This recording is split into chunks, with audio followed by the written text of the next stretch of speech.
শেখ হাসিনার বিপক্ষের যারা লোকজন, তারা তাকে যতটা সম্ভব ছোট করা যায়।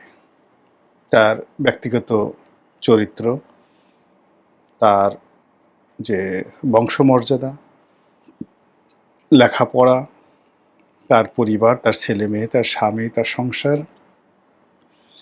সবকিছুর মধ্যেই তারা বড়, বড় কলঙ্ক খুঁজে বেড়ায়। আপনাদের মনে আছে যে আওয়ামী লীগের সভানেত্রী তার বিরুদ্ধে একেবারে বলতে গেলে রাষ্ট্রীয় প্রণোদনা দিয়ে একটা বই বের হয়েছিল, আমার ফাঁসি চাই, মতিউর রহমান রেন্টু। দুর্ভাগ্যজনক হলেও সত্য যে আমি বইটি পড়িনি এবং আমার আগামী প্রজন্মেও আসলে এই ধরনের নেতিবাচক জিনিস পড়ার কোনো আগ্রহ নেই। মূল কারণ হলো যারা মানে যে কোনো প্রয়োজনে আপনার সঙ্গে থাকবে, আর প্রয়োজন শেষ হয়ে গেলে আপনার বদনাম করবে অন্য জায়গাতে গিয়ে। এই মানুষগুলো জাহান্নামের কীট।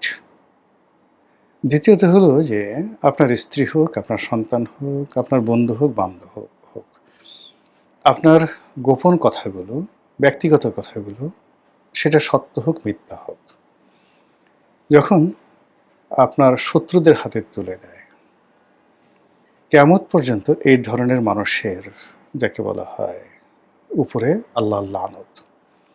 তো কাজেই সেই যে মতিউর রহমান রেন্টু আমার ফাঁসি চাই লিখে গিয়েছে, একটা সময় শেখ হাসিনার সঙ্গে তার ঘনিষ্ঠতা ছিল, স্নেহ ছিল, ভালোবাসা ছিল। কিন্তু এই মানুষটি যখন এই বিষয়গুলো তার শেখ হাসিনার প্রতিপক্ষের হাতে তুলে দিয়েছে, সেটা যাই থাকুক না কেন, ওটা নিয়ে আগ্রহ থাকা মানে এক ধরনের অপরাধ। মানে আমার এই ধরনের অপরাধ ছিল না। আপনি ধরুন বেগম জিয়ার সঙ্গে তো অনেকের সম্পর্ক ভালো ছিল। তারপর শেষে সাইফুর রহমান সাহেব বলেন, তারপর বিএনপি অন্তত ১ ডজন নেতা আছেন যাদেরকে তিনি স্নেহ করতেন, ভালোবাসতেন, শ্রদ্ধা করতেন। এখন অনেক সময় অনেক কথা তিনি হয়তো বলেছেন।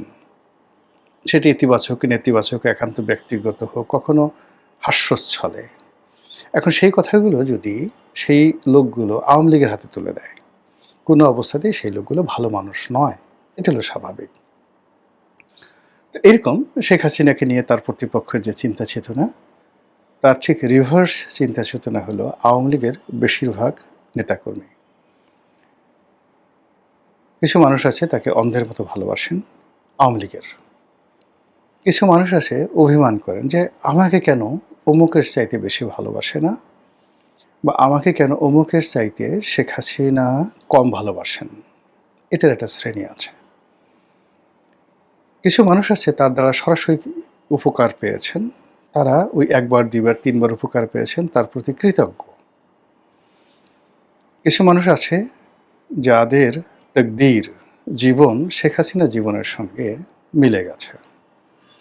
বিশেষ করে এই মুহূর্তে যারা ভারতে আছেন, বিদেশে পালিয়ে আছেন এবং জেলখানাতে আছেন। শেখ হাসিনা আছেন তো তারা আছেন, শেখ হাসিনা নেই, তাদের কোনো অস্তিত্ব নেই। তো এই মানুষগুলো শেখ হাসিনাকে মনে করেন সুপার লেডি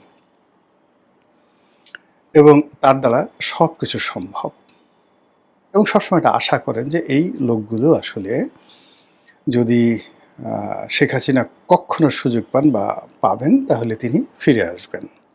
এই গেল এক শ্রেণীর লোক।